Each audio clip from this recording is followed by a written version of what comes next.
रात के 10 बज चुके हैं और मैं हूं आप सभी का अपना शाबेज़ मलिक और हाजिर हूं आप लोगों के सामने फिर से एक क्राइम की कहानी को लेके, एक क्राइम की घटना को लेके।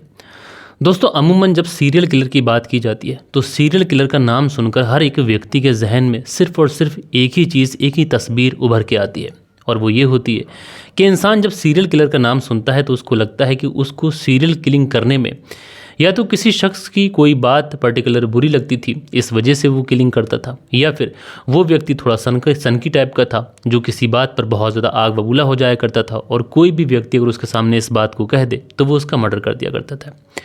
लेकिन दोस्तों, इसके उलट हमारे देश के अंदर एक ऐसा सीरियल किलर भी हुआ था जिस सीरियल किलर को लोगों की मदद करने का मन करता था और उसको उनके प्रति सहानुभूति होती थी, इस वजह से वो उनको मार दिया करता था। यानी उस सीरियल किलर को ऐसा लगता था कि ये व्यक्ति वैसे तो बहुत अच्छा है, आदत भी अच्छी है, अच्छा स्वभाव है, लेकिन इस व्यक्ति के पास में पैसा नहीं है और अगर इसके पास पैसा नहीं है तो इसकी ज़िंदगी कैसे गुजरेगी, ये कठिनाइयों में, परेशानियों में अपना वक्त कैसे काटेगा। इसलिए ये जो सीरियल किलर था ये उस व्यक्ति को मार दिया करता था। तो ये पूरी कहानी सिलसिलेवार तरीके से दोस्तों मैं आप लोगों को सुनाऊंगा और ये एक ऐसा सीरियल किलर था कि जब पुलिस ने इसको पकड़ा और उसके बाद में जब पुलिस ने इस पूरे केस का खुलासा किया और इस सीरियल किलर से जब बात की गई तो ये पुलिस के सामने बिल्कुल भी नहीं डर रहा था, बल्कि ये पुलिस के सामने एक एक चीज़, एक एक पॉइंट विथ डाटा बता रहा था। ये बता रहा था कि जब वो मर्डर करने के लिए गया हुआ था तो उसने उस समय कौन से कपड़े पहन के रखे थे, जिसका कत्ल करना था उसने कौन से कपड़े पहन रखे थे। यानी एक एक चीज़ ये पॉइंट टू पॉइंट पुलिस को बताता है और दोस्तों पुलिस जब इसकी सारी बातें सुनती है तो बड़ा हैरान भी होती है। तो पूरी कहानी सिलसिलेवार तरीके से दोस्तों मैं आप लोग को सुनाऊंगा, लेकिन उससे पहले आप सभी लोगों को एक ज़रूरी इन्फॉर्मेशन देना चाहता हूँ। दोस्तों, इसी फील्ड में, क्राइम स्टोरीज़ के फील्ड में एक व्यक्ति बहुत ही जाना पहचाना नाम थे जिनका नाम था अमान अमरोही। अमान अमरोही क्राइम की स्टोरी सुनाते थे और क्राइम 24 नाम से उनका चैनल भी था। अच्छा खासा चैनल चल रहा था, सब कुछ ठीक था और लगभग उनके सब्सक्राइबर की झड़ी जो थी वो लगती जा रही थी। दिन दुगने रात चौगने उनके सब्सक्राइबर जो थे वो तरक्की कर रहे थे। 50,000 से 1 लाख, 1 लाख से 2 लाख कब पहुँच गए पता ही नहीं चला। लेकिन दोस्तों उनकी किस्मत कुछ ऐसी ख़राब थी कि बदकिस्मती से उनका जो यूट्यूब चैनल था एक दिन टर्मिनेट हो जाता है। इसलिए अभी हाल ही में मेरी उनसे बात हुई थी तो उन्होंने मुझसे कहा कि मैंने मलिक साहब अभी एक नया चैनल बनाया है, लेकिन जो मेरे पुराने सब्सक्राइबर हैं उन तक मेरा चैनल पहुंच नहीं पाया है, तो लिहाजा आप भी थोड़ी सी हेल्प करिएगा और मेरे सब्सक्राइबर तक मेरे चैनल पहुँचाने में मेरी मदद करिएगा। तो मैं तो मदद कर नहीं सकता, लेकिन आप लोगों से बोल सकता हूँ कि अगर आप लोग क्राइम स्टोरी सुनते हैं तो एक बार अमान अमरोही के उस चैनल को ज़रूर से जाकर सब्सक्राइब कर लें। लिंक मैं उस चैनल का अपने टाइटल पर दे दूंगा @ कर। उनके चैनल का नाम है अमान हेयर। तो आप उस चैनल को सुनिए, बेहतरीन क्राइम की डॉक्यूमेंट्रीज आ रही हैं, बिल्कुल ऐसे शब्दों में आ रही हैं जिसको आप सुनकर बखूबी एंजॉय भी करेंगे और आपको उनकी कहानी सुनाने का लहजा भी काफ़ी ज़्यादा पसंद आएगा। तो अगर आप लोगों को पसंद आए तो सब्सक्राइब कर लीजिएगा, लेकिन एक बार जाकर उनके चैनल को चेकआउट ज़रूर करिएगा। तो चलते हैं दोस्तों, सीधा इस कहानी को शुरू करते हैं। दरअसल दोस्तों बात करूँ तो ये वक्त था साल 2010 का, मध्य प्रदेश। और दोस्तों इसी मध्य प्रदेश के अंदर अचानक से कुछ जगहों से, चाहे जंगल हो चाहे नदी नाला, हर जगहों से कुछ ऐसी सूचनाएं पुलिस को मिलती हैं जिस पे अलग अलग जगह पर, अलग अलग समय पर, अलग अलग टाइम पर डेड बॉडीज़ मिलना शुरू हो जाती है। और दोस्तों ये जितनी भी डेड बॉडीज़ मिली थी इनमें एक चीज़ बहुत ज़्यादा कॉमन थी कि जो कातिल था ये बहुत ज़्यादा शातिर था, क्योंकि इन डेड बॉडीज़ पर ना तो कोई चोट के निशान थे, ना कत्ल करने का कोई मोटिव था और ना कातिल के खिलाफ कोई सबूत। और इससे बड़ी हैरानी ये थी दोस्तों कि जो कोई भी डेड बॉडी मिलती थी उस डेड बॉडी के जिस्म पर एक भी कपड़ा नहीं होता था। यानी ये चीज़ तो साफ थी कि कातिल एक ही है, लेकिन कत्ल करने का क्या मोटिव है, क्या रीज़न है, कातिल कौन है, कत्ल कैसे हुआ, कत्ल किसका हुआ, कब हुआ, ये चीज़ें पुलिस के लिए पता लगा पाना बहुत ज़्यादा मुश्किल थी, क्योंकि इन सब में समानताएँ यही थी कि कातिल बहुत ज़्यादा क्लेवर था। इसलिए पुलिस भी परेशान थी, लेकिन पुलिस की इस परेशानी में भी पुलिस को कोई हेल्प मिल नहीं पा रही थी और लगातार जो डेड बॉडीज़ मिलने का सिलसिला था वो थम नहीं रहा था। अब दोस्तों इस केस के अंदर पुलिस अपनी हर चंद कोशिश कर रही थी कि कम से कम पुलिस इस पूरे जो सीरियल किलिंग हो रही है इसका पता लगा सके। लेकिन दोस्तों पुलिस वालों के लिए हैरानी की बात ये थी कि जितने भी कत्ल हो रहे थे ये क्रम बा क्रम हो रहे थे और साथ के साथ इन कत्ल के अंदर एक चीज़ बड़ी हैरान करने वाली थी कि जिसका कत्ल हुआ है, कई डेड बॉडीज़ तो ऐसी भी थी कि उनकी शनाख्त ही नहीं हो पाई थी। और साल 2010 से ये पूरा सिलसिला शुरू हुआ था, लेकिन दोस्तों साल 2011 आ जाता है और साल 2011 आते आते अब भी जो डेड बॉडीज़ का मिलने का सिलसिला था वो बदस्तूर जारी था। और पुलिस के लिए हैरानी की बात यह थी कि पहले तो ये डेड बॉडीज मध्य प्रदेश के अंदर मिल रही थी, लेकिन अब ये यूपी, बिहार, राजस्थान, हरियाणा और मुंबई यानी कि महाराष्ट्र के अंदर भी मिलने लगी थी। और पुलिस इन सारी ही डेड बॉडीज़ के अंदर जो समानता देख रही थी वो यही थी कि सारे ही कत्ल एक ही तरीके से किए गए हैं और ना ही कातिल का कोई पता है, न कत्ल के मोटिव का कोई पता है, और कत्ल कब किसका कहाँ हो जाए इसके बारे में भी पुलिस को कोई सूचना नहीं मिलती है। अब दोस्तों ऐसा भी नहीं था कि पुलिस इस केस में ढील डाल रही थी, लेकिन इस केस के अंदर सबसे ज़्यादा कॉम्प्लिकेटेड अगर कुछ था तो वो ये था कि लाशों का अलग अलग जगहों पर मिलना। क्योंकि जिस समय पर ये डेड बॉडीज़, अगर कोई डेड बॉडी बिहार के अंदर मिल रही है और कोई यूपी के अंदर मिल रही है और कोई महाराष्ट्र के अंदर, कोई राजस्थान के अंदर और कोई मध्य प्रदेश के अंदर, तो ये डेड बॉडीज़ समय समय पर नहीं मिलती थी, एक समय पर नहीं मिलती थी। यानी कोई डेड बॉडी 400 किलोमीटर दूर पे मिल रही है, कोई 300 किलोमीटर दूर पे मिल रही है, कोई किसी थाने के अंदर मिल रही है। तो इन सारी ही डेड बॉडीज़ को, यानी जो जहाँ पर डेड बॉडीज़ मिल रही थी उनको सबको एक साथ कर नहीं देखा जा रहा था। यानी बिहार में अगर किसी थाने के अंदर डेड बॉडी मिली है तो वो बिहार का थाना ही उस पर छानबीन करेगा, ज़रूरी थोड़ी ना है कि दूसरे थाने में भी ये बात जाएगी। यानी इन जितनी भी डेड बॉडीज़ का जो कनेक्शन था वो कनेक्शन अपने आप में मिल नहीं पाया था, लेकिन डेड बॉडीज़ लगातार अलग अलग जगहों पर मिल रही थी। और ये चीज़ें आप लोग अंत में जानेंगे। अब यहाँ पर टोटल 2011 की ये बात थी। 10 से 11 साल का लंबा वक्त गुजर जाता है और अभी तक जो डेड बॉडीज़ मिलने का जो सिलसिला था वो वैसा का वैसा ही था जैसे पहले था। अब दोस्तों आप इस बात का अंदाज़ा इस बात से लगा सकते हैं कि साल 2010 से ये सिलसिला चालू हुआ था और तकरीबन, मैंने 10-11 साल बोला आपसे, लेकिन 8 साल का लंबा अंतराल गुजर जाता है और साल 2018 का ये वक्त आ जाता है। साल 2018 में अचानक से पुलिस को इन्फॉर्मेशन मिलती है कि एक डेड बॉडी पड़ी हुई है। पुलिस वहाँ पर पहुँचती है, लेकिन इत्तेफाक से इस बार डेड बॉडी की शिनाख्त हो जाती है और ये जो डेड बॉडी थी लोगों ने पहचाना ये किसी माखन सिंह नाम के व्यक्ति की थी। अच्छा, जो माखन सिंह थे ये रायसेन के रहने वाले थे, लेकिन डेड बॉडी मध्य प्रदेश के भोपाल के अंदर मिली थी। इसलिए पुलिस को जब ये सूचना मिलती है तो पुलिस तुरंत रायसेन पहुंच जाती है माखन सिंह के घर। एंड वहां पर जाने के बाद में सबसे पहले घर वालों से ये पूछताछ की जाती है कि जो माखन सिंह थे ये रायसेन से भोपाल आखिर क्या करने के लिए गए थे। तो रायसेन की फैमिली जो रायसेन में जो माखन सिंह की फैमिली थी, ये पहली बात तो बहुत ज़्यादा डिस्टर्ब होती है, बहुत ज़्यादा एकदम से उनका कलेजा फट जाता है कि उनके परिवार के एक सदस्य माखन सिंह की इतनी बेरहमी के साथ में हत्या कर दी गई है। तो जो परिवार वाले होते हैं ये पुलिस को बताते हैं दरअसल माखन सिंह ट्रक ड्राइवर थे और ये अपने ट्रक में सरिया लेकर जा रहे थे। जब लास्ट टाइम इनसे बात हुई थी तो इनके ट्रक में सरिया मौजूद था, लेकिन उसी समय जब लास्ट टाइम इनसे बात हुई थी फ़ोन डिस्कनेक्ट हुआ था, लेकिन उस समय माखन सिंह ने बताया था कि वो एक व्यक्ति के साथ में बैठे हुए, जिस व्यक्ति का नाम उन्होंने जयकरण बताया था। और जो जयकरण है इन्होंने बताया था कि वो बहुत बड़ी कोई डील लेके आया हुआ है और अगर उसके साथ में ये डील हो जाती है तो परिवार की जो आर्थिक स्थिति है ये एकदम से गरीबी से निकल कर और बहुत ज़्यादा ऊपर आ सकती है। यानी परिवार की आर्थिक स्थिति पूरी तरीके से बदल सकती है। अब जब पुलिस को माखन सिंह के घर वालों से ये पता चलता है कि वो जयकरण नाम के एक व्यक्ति के साथ में बैठा हुआ था, लिहाजा जो पुलिस थी वहाँ से निकलती है, अब इस जयकरण को ढूंढने लग जाती है। लेकिन दोस्तों पुलिस ने इस पूरे केस में इतनी ज़्यादा मुस्तैदी के साथ में इन्वेस्टिगेशन की थी कि आप पुलिस की इस मेहनत को सैल्यूट करेंगे। दरअसल पुलिस जो थी वो जयकरण को ढूंढने में कामयाब हो जाती है और जयकरण को उठाया जाता है और जब इससे पूछताछ की जाती है तो जयकरण इन सारी ही बातों से इनकार कर देता है। वो पुलिस को तमाम तरीके की अलग अलग बातें बताता है, लेकिन पुलिस को जयकरण की बातों से ऐसा लग रहा था कि जयकरण पुलिस के सामने झूठ बोल रहा है। लिहाजा पुलिस जो थी इस जयकरण को फ्रंट सीट पर बैठाती है और फ्रंट सीट पर बैठाने के बाद में जब इसकी मेहमान नवाजी करती है तो जो जयकरण था ये पुलिस के सामने टूट जाता है। एंड टूटने के बाद में ये जयकरण बताता है कि उसकी गैंग में अकेला जयकरण नहीं है, बल्कि अलग अलग जगहों पर लोग हैं। यानी उसका गैंग काफ़ी ज़्यादा बड़ा और सक्रिय है। जयकरण पुलिस को बताता है कि उसके गैंग के जितने भी लोग हैं ये आमतौर पर ट्रक ड्राइवरों को ही फंसाते हैं। जैसे कोई ट्रक ड्राइवर अगर किसी ढाबे पर खाना खा रहा है तो बगल में बैठकर हम भी खाना खाते हैं, उसके बाद में बातों ही बातों में उस ट्रक ड्राइवर से दोस्ती करते हैं और दोस्ती के दौरान ही किसी बड़ी ट्रांसपोर्टेशन कंपनी या फिर किसी ऐसी कंपनी से जिसका माल आना जाना हो वो बनकर हम लोग उसके एक तरीके से बीच के क्लाइंट बनकर उस ड्राइवर से डील करते हैं, जिसमें ड्राइवर को बहुत ज़्यादा फ़ायदा बताते हैं।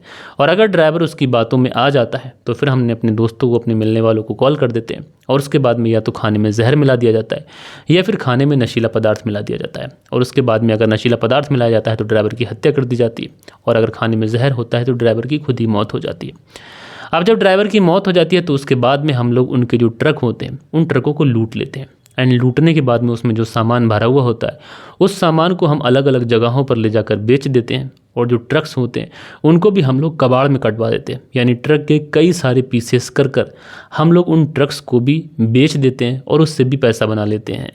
यानी ये पुलिस को बताते हैं कि एक गाड़ी अगर हम लूटते हैं तो उससे हमारी 1-2 लाख रुपए की कमाई हो जाती है। अब यहाँ पर पुलिस जो थी वो एक के बाद एक कई गिरफ्तारियां करती हैं, यानी जितने भी नाम इस जयकरण ने बताए थे उन सारे ही लोगों की गिरफ्तारी की जाती है। एंड गिरफ्तारी करने के बाद में उन सारे ही लोगों से जब पूछताछ की जाती है तो वो सारे ही लोग अपना जुर्म कबूल करते हैं और वो बताते हैं कि हमने ऐसे 8 से 10 मामले किए हैं। अब दोस्तों जैसे ही पुलिस को ये पता चलता है और साथ के साथ ये जो लिस्ट थी ये 8 से 10 से और ज़्यादा आगे बढ़ती चली जा रही थी, लिहाजा पुलिस जब बारी बारी से इनसे सख्ती से पूछताछ करती है तो ये लोग पुलिस को एक नाम बताते हैं और ये नाम होता है आदेश कामरा का। और ये पुलिस को बताते हैं कि अगर तुम्हें ज़्यादा जानकारी चाहिए, पूरी डिटेल में सारी बातें चाहिए, तो सारी डिटेल आपको आदेश कामरा ही बता सकता है। हमें जितना पता था हमने आपके सामने बता दिया, अब आगे अगर कोई आपको बता सकता है तो वो बस आदेश कामरा है। अब दोस्तों उसके बाद में जो भोपाल पुलिस होती है अब ये आदेश कामरा के बारे में पता लगाने लग जाती है।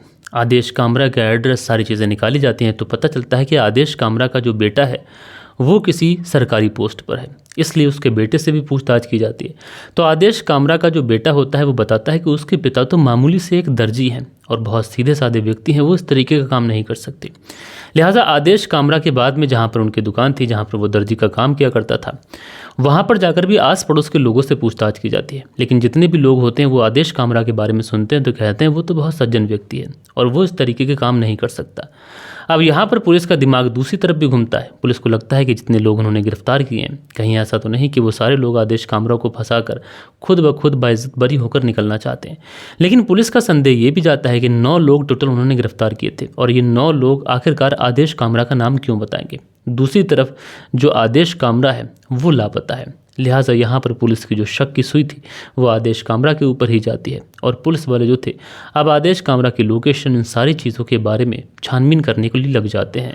अब दोस्तों पुलिस ने आदेश कामरा के लिए अपने तमाम मुखबिर एक्टिव कर रखे थे और पुलिस टेक्निकल टीमों का भी सहारा ले रही थी। लेकिन दोस्तों इसी बीच में पुलिस को एक मुखबिर से ये सूचना मिलती है कि जो आदेश कामरा है ये उत्तर प्रदेश के सुल्तानपुर ज़िला एक है, लखनऊ के पास में ही है। अब ये जो सुल्तानपुर है उसी सुल्तानपुर के जंगलों में छुपा हुआ है। लिहाजा जो भोपाल की पुलिस थी अब इस सुल्तानपुर की पुलिस से कांटेक्ट करती है और उस समय सुल्तानपुर में एक महिला एसपी थी जिनका नाम था बिट्टू शर्मा। उनसे कांटेक्ट किया जाता है, बताया जाता है कि ये व्यक्ति है, इसका नाम है आदेश कामरा और ये इस तरीके के क्राइम में इन्वॉल्व है, लिहाजा सुल्तानपुर के जंगलों में छुपा हुआ है, इसको किसी भी तरीके से पकड़ना चाहिए। लिहाजा जो एसपी बिट्टू शर्मा होते हैं ये उसी समय अपनी टीम को लेकर जंगल में पहुंचती हैं और अपनी गन के दम पर उस आदेश कामरा को गिरफ्तार करती हैं एंड गिरफ्तार करने के बाद में उसे भोपाल पुलिस को सौंप देती हैं। अब दोस्तों भोपाल पुलिस के पास में आदेश कामरा आ चुका था, लिहाजा आदेश कामरा पुलिस थाने में बैठा हुआ है और पुलिस वालों को लग रहा था कि आदेश कामरा से पूछताछ की जाएगी तो ये 3-4 कत्ल के बारे में बताएगा जो इसके ऊपर इल्ज़ाम है, क्योंकि दोस्तों इसके ऊपर इल्ज़ाम है, अभी ये मुजरिम नहीं बना है, अभी मुलजिम ही है। अब 3 से 4 कत्ल की ये बात पुलिस के सामने बताएगा, ऐसा पुलिस को लग रहा था। लिहाजा पुलिस जब बार बार इससे पूछती है तो आदेश कामरा बस वही इधर उधर की बातें बता देता है। लेकिन यहाँ पर पुलिस जो थी वो आदेश कामरा से कहती है कि देखो तुम सब कुछ सच सच बता दो, अगर तुम सच सच नहीं बताओगे तो हो सकता है तुम्हारा बेटा खुद सरकारी नौकरी में है, उसके ऊपर भी गाज गिर जाए। अब जैसे ही आदेश कामरा के सामने उसके बेटे का नाम आता है तो यहाँ पर आदेश कामरा टूट जाता है एंड टूटने के बाद में जो कहानी सुनाता है ये पुलिस के लिए रूह कंपा देने वाली थी, पुलिस के लिए हैरान और परेशान कर देने वाली थी, क्योंकि पुलिस को अभी तक ये लग रहा था कि आदेश कामरा महज 5 से 6 कत्ल जो पुलिस के सामने आए हैं उसकी ही बात कबूलेगा और उसके आगे कुछ नहीं। लेकिन आदेश कामरा जो आगे बताना शुरू करता है इसे सुनने के बाद में पुलिस के भी पांव तले से ज़मीन खिसक जाती है। सबसे पहले तो आदेश कामरा पुलिस वालों से कहता है कि तुम मुझे सुर्ती खिलाओ, तंबाकू खिलाओ, क्योंकि तुम्हारी पकड़ धकड़ के चक्कर में न जाने मेरा तंबाकू का पैकेट कहाँ गिर गया। अच्छा, चूँकि ये पुलिस वालों के सामने मोस्ट वांटेड की तरह था इसलिए किसी तरीके से इसको तंबाकू मुहैया कराई जाती है। हालांकि तंबाकू खाना सेहत के लिए हानिकारक है। उसके बाद में जब इसको तंबाकू दी जाती है तो बाकायदा ये पैर पे पैर रखता है, तंबाकू मसलता है, मुंह में डालता है और उसके बाद ही अपना मुंह खोलता है और पुलिस के सामने इकबाल जुर्म करता है। कहता है कि हाँ, मैंने तकरीबन 30 लोगों का कत्ल किया है। अब जैसे ही पुलिस वाले इसके मुंह से 30 लोगों की बात सुनते हैं तो पुलिस वालों की सिट्टी विट्टी गुल, उनके तो पांव तले से ज़मीन खिसक गई कि एक व्यक्ति उनके सामने बैठा हुआ जो 30 कत्ल के बारे में बात कर रहा है, उसने 30 लोगों को मार दिया है। ये कोई छोटी मोटी बात नहीं है। शुरुआत में पुलिस वालों को ये भी लगता है कि ये व्यक्ति क्या पागल है, क्या सनकी है, आखिर कोई व्यक्ति अपने बारे में इतनी ज़्यादा आसानी से इतनी सारी चीज़ें कैसे बता सकता है। लेकिन उसके बाद में पुलिस वाले पूछते हैं कि अच्छा ठीक है, तुमने 30 कत्ल किए हैं, लेकिन क्यों किए हैं और कहाँ किए हैं। अब उसके बाद में दोस्तों इससे बड़ी हैरानी की बात पुलिस वालों के लिए ये थी कि ये जो आदेश कामरा होता है, ये टाइम से लेकर, डे से लेकर, और वो सामने वाला व्यक्ति कौन से कपड़े पहने हुआ था, उसका क्या नाम था, इस तारीख को इस व्यक्ति को यहाँ पर मारा और उसकी डेड बॉडी यहाँ फेंकी, फला तारीख को हमने उस व्यक्ति को वहाँ मारा, उसकी डेड बॉडी वहाँ पे फेंकी, उसने उस कलर के कपड़े पहने हुए थे। यानी 300 व्यक्ति के बारे में उनकी पूरी की पूरी डिटेल पुलिस के सामने कुछ इस तरीके से बताता है जैसे उसके पास में कोई स्क्रिप्ट लिखी हुई रखी हुई हो। अब दोस्तों पुलिस वाले क्रॉस चेक करने के लिए अगर ये व्यक्ति बताता है कि उसने बिहार में इस जगह पर डेड बॉडी फेंकी थी, या फिर महाराष्ट्र में इस जगह फेंकी थी, या फिर राजस्थान में इस जगह पर डेड बॉडी फेंकी थी, तो बाकायदा जो पुलिस थी भोपाल की उन थानों में फ़ोन करती है। थानों में फ़ोन करने के बाद में पूछती है कि इस तारीख को क्या यहाँ पर 1-2 दिन आगे पीछे कोई डेड बॉडी मिली थी। तो पुलिस बताती है कि यहाँ पर एक अज्ञात डेड बॉडी मिली थी जिसकी शिनाख्त नहीं हो पाई। उसके बाद में लावारिसी में ही उसका अंतिम संस्कार करना पड़ा। यानी आदेश कामरा पुलिस के सामने सच बोल रहा था। अच्छा, उसके बाद में पुलिस वाले आदेश कामरा से पूछते हैं कि अच्छा ये बताओ कि तुमने उन सारे ही ड्राइवरों का कत्ल क्यों किया। तुम्हारे जितने भी दोस्त थे वो पैसों के लिए कत्ल करते थे, यानी एक गाड़ी को लूटने में उन्हें 2 से 3 लाख रुपए की कमाई हो जाती थी। क्या तुमने भी पैसों के लिए कत्ल किया? तो आदेश कामरा बताता है कि पैसा उसके लिए फर्स्ट प्रायोरिटी नहीं रखता, क्योंकि जो कपड़े की सिलाई का ये काम करता है उससे ठीक ठाक पैसे कमा लेता है। तो पैसों के लिए उसने किसी का कत्ल नहीं किया। अब जब ये कहता है कि उसने पैसों के लिए कत्ल नहीं किया, तो पुलिस पूछती है कि अच्छा ठीक है, पैसों के लिए कत्ल नहीं किया तो क्या किसी दुश्मनी में, किसी रंजिश में, या फिर किसी वजह से कत्ल किया? तो ये व्यक्ति बताता है कि दरअसल मुझे उनसे सहानुभूति थी, मुझे उनसे हमदर्दी थी और इसीलिए मैंने उनका कत्ल किया। क्योंकि ये व्यक्ति बताता है कि अगर कोई व्यक्ति उसे बताता कि बहुत ज़्यादा परेशान है, फैमिली की वजह से, पैसे की वजह से उसकी ज़िंदगी में मैटर्स बहुत ज़्यादा हैं, तो उसका कत्ल कर उसकी एक तरीके से ज़िंदगी की जो परेशानियाँ हैं उन परेशानियों को ख़त्म करने का काम मैं करता हूँ। लेकिन जब ये सारी बातें पुलिस को बताता है तो पुलिस को ये भी लगता है कि ये व्यक्ति किस तरीके की बात कर रहा है।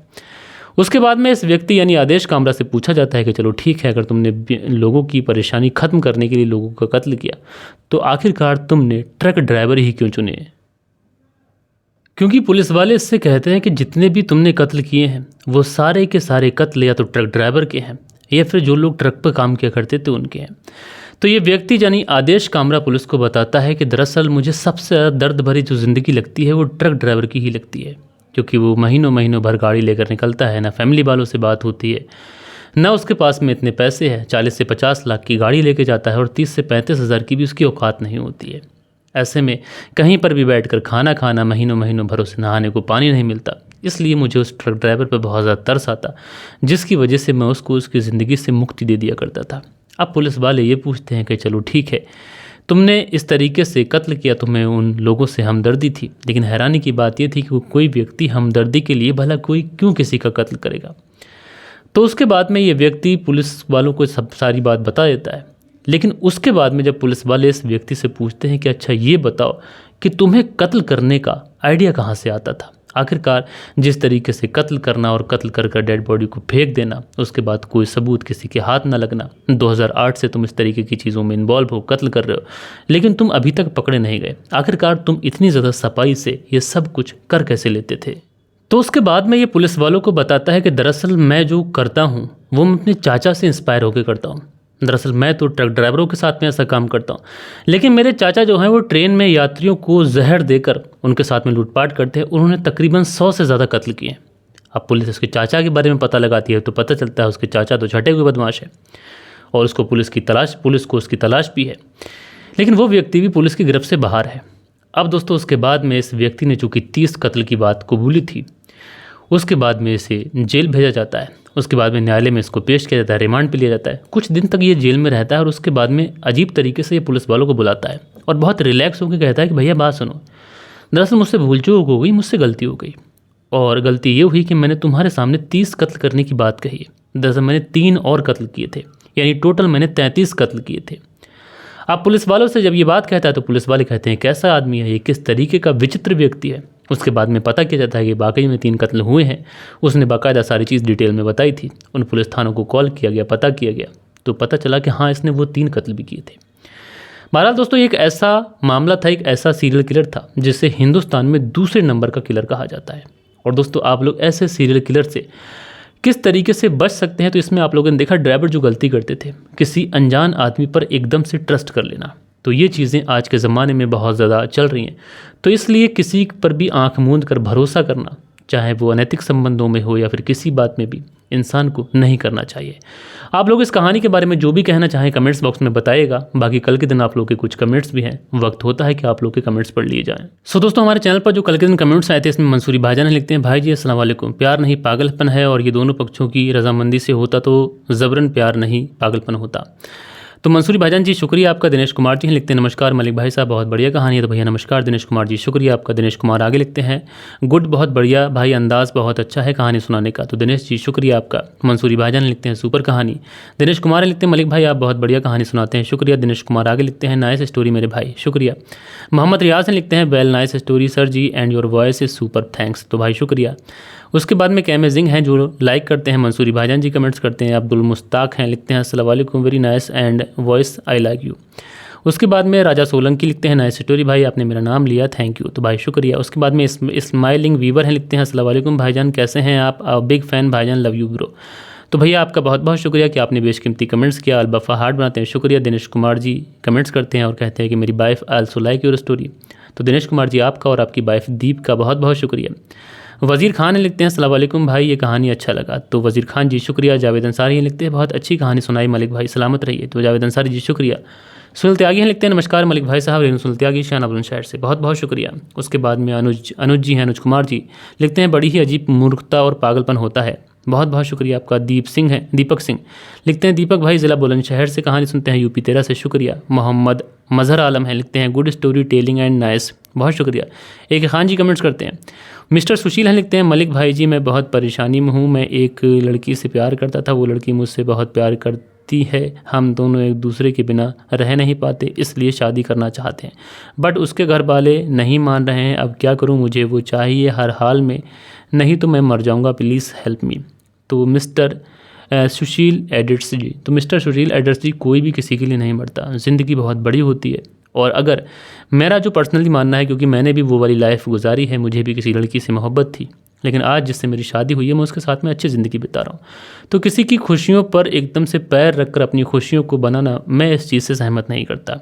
बल्कि ना कोई ऐसा रास्ता अपनाना चाहिए जिससे किसी का दिल दुखे, ना कोई ऐसा रास्ता अपनाना चाहिए जिससे किसी की जान पर बनाए। हंसते हंसते अपनी ज़िंदगी में आगे बढ़ जाना ही हुनर होता है। राशिद खान है, लिखते हैं, नाइस स्टोरी। एमडी कासिम है, लिखते हैं, गुड स्टोरी भाई। राशिद खान जी लिखते हैं, अस्सलाम वालेकुम भाई। बालिश बिहारी जी कमेंट्स करते हैं, लाइक अब्बास जी। उसके बाद में नसीमुद्दीन है, लिखते हैं, कहानी इसमें बहुत शानदार सुनाई, शुक्रिया। लाइव फैक्ट हैं, बहुत शुक्रिया। लाइव फैक्ट का अगला कमेंट्स है दिनेश कुमार जी का कमेंट्स है। सो दोस्तों, कुछ प्यारे प्यारे कमेंट्स थे जो कल के दिन आप लोगों ने किए थे।